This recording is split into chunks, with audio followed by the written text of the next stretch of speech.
Welcome back to Biblical Greek Tidbits.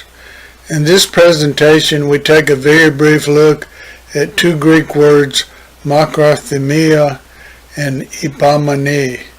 These words are sometimes thought of as equivalent in meaning. Perhaps this is the case because of the similarity in meaning of the English words used in translating them from the Greek, such as long-suffering, endurance, forbearance, perseverance, patience, etc. But B.F. Westcott and Richard Trench advise us to be careful to distinguish between these two Greek words. I hasten to say that this presentation is not intended to be an exhaustive study of these words. For further study, carefully check references 1 and 6 below and the various scholarly comments dealing with the Greek New Testament verses cited below.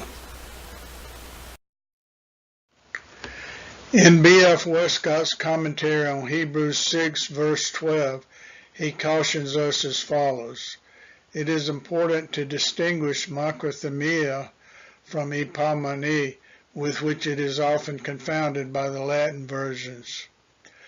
Makrothymia is usually translated as long-suffering in the King James Version.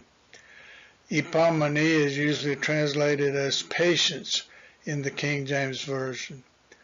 On the next slide, the references used in preparing this presentation are listed.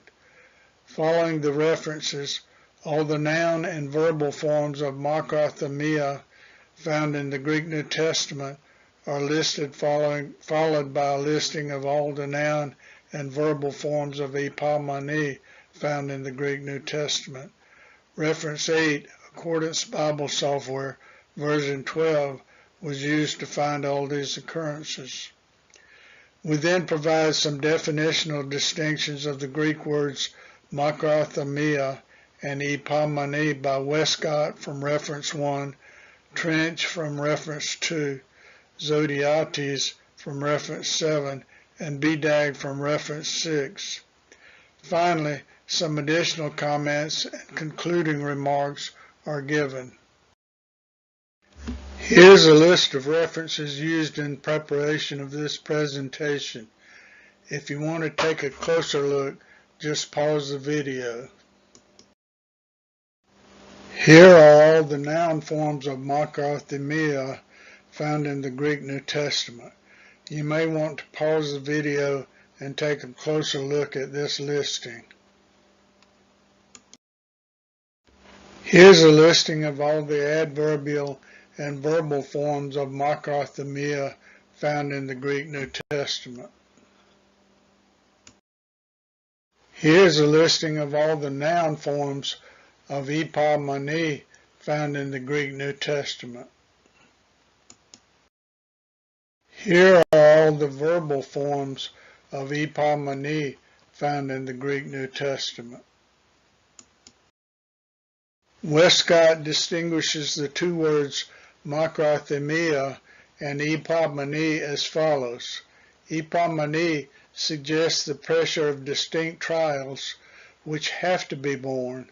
Makrothymia expresses the trial of unsatisfied desire. Richard Trench makes the following distinction. Makrothymia will be found to express patience in respect of persons, hypomονη in respect of things. Spiros Zodiates follows Trench's distinction. It is difficult, if not impossible, to reconcile Westcott's distinction with Trench's distinction. Westcott does not seem to distinguish by people and things. Rather, Westcott seems to distinguish the two words by trials which have to be borne and trials of unsatisfied desire. Presumably, there is no choice of response with one, hypomονη, whereas there is some choice with the other, makrothymia. Trench rejects this distinction based on his understanding of Hebrews 12 verses 2 and 3. In Hebrews 12 verses 2 and 3, aorist verb and perfect participle forms derived from hypomονή are used. Clearly, Jesus had the freedom to resist his crucifixion.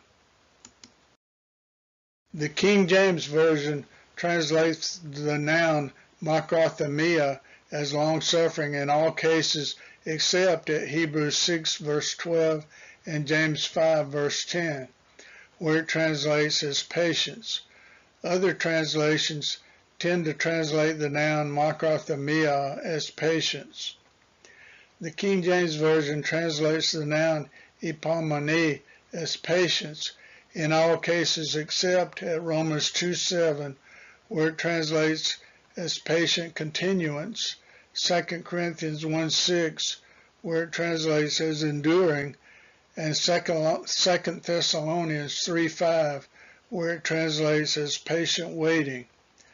Other translations tend to use words such as patience, steadfastness, endurance, firm endurance, patient endurance, etc. The imperatival forms of the verb in Matthew 18:26 and Matthew 18:29, 1 Thessalonians 5:14, James 5:7, and James 5:8 tend to be translated as be patient or have patience in most translations. Bear in mind that we have not looked here at distinguishing between English words such as long-suffering, patience, steadfastness, etc., including cognate English verbal forms of these words, but we have looked at distinguishing between the Greek words makrothymia and hypomονή.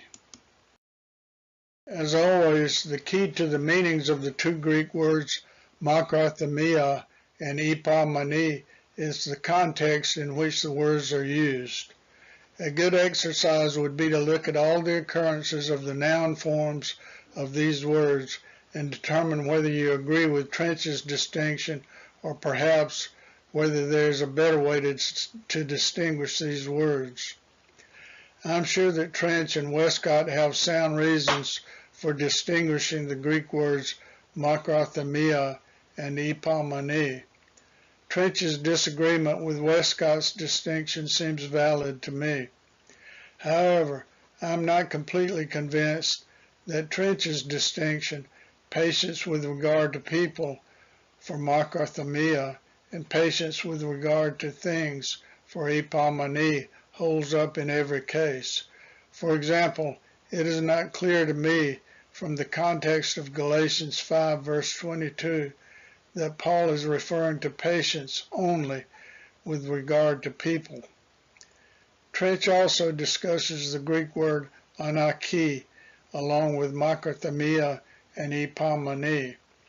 This word occurs only twice in the Greek New Testament, once at Romans 2 verse 4 and once at Romans 3 verse 26, and is usually taken to mean forbearance or tolerance. We have not discussed this word in this presentation, but it would be well to read Trench's discussion in reference to pages 199 and 200. As usual, I defer to real scholars on all matters of biblical Greek. Thank you for watching this presentation.